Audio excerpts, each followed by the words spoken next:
ನಿಮ್ಮನ್ನು ನೀವೇ ಬೆನ್ನು ತಟ್ಟಿಕೊಳ್ಳುವ ಕಾಲವಿದೆ. ಯಾಕಂದರೆ ಈಗಿನ ಈ ಕಾಂಪಿಟೇಟಿವ್ ಜಗತ್ತಿನಲ್ಲಿ ಪುಸ್ತಕ ಜ್ಞಾನಕ್ಕಿಂತ ಪ್ರಾಕ್ಟಿಕಲ್ ನಾಲೆಜ್ಗೆ ತುಂಬ ಬೇಡಿಕೆ ಇದೆ. ಹಾಗಾಗಿ ನೀವು ತುಂಬ ಬೇಡಿಕೆಯುಳ್ಳ ವಿದ್ಯಾರ್ಥಿಗಳು.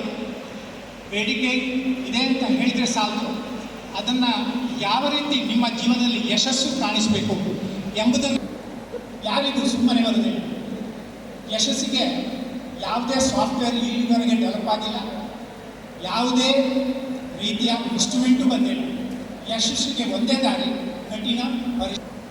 ಸ್ಕಿಲ್ ಅಂದರೆ ಕೆಲವರಿಗೆ ಸಂಶಯ, ಎಲ್ಲರೂ ಹೇಳುವಾಗ ಸ್ಕಿಲ್ ಬೇಕು. ಈ ಸ್ಕಿಲ್ ಯಾವ ರೀತಿ ವಿದ್ಯಾರ್ಥಿಗಳು ಬರುತ್ತದೆ ಎಂಬುದಕ್ಕೆ ನಿಮ್ಮಲ್ಲೆಲ್ಲರಿಗೂ ನನ್ನ ಕ್ವಶನ್: ಎಷ್ಟು ಜನ ನೀವೆಲ್ಲ ನಿಮ್ಮ ಮನೆಯಲ್ಲಿ ಕೆಲಸ ಮಾಡ್ತೀರಿ? ಉತ್ತರ ಖಂಡಿತ ಗೊತ್ತಿದೆ, ಎಲ್ಲರೂ ಹೇಳ್ಬೋದು ನಾವೆಲ್ಲ ಮಾಡ್ತೇವೆ ಅಂತ. ಆದರೆ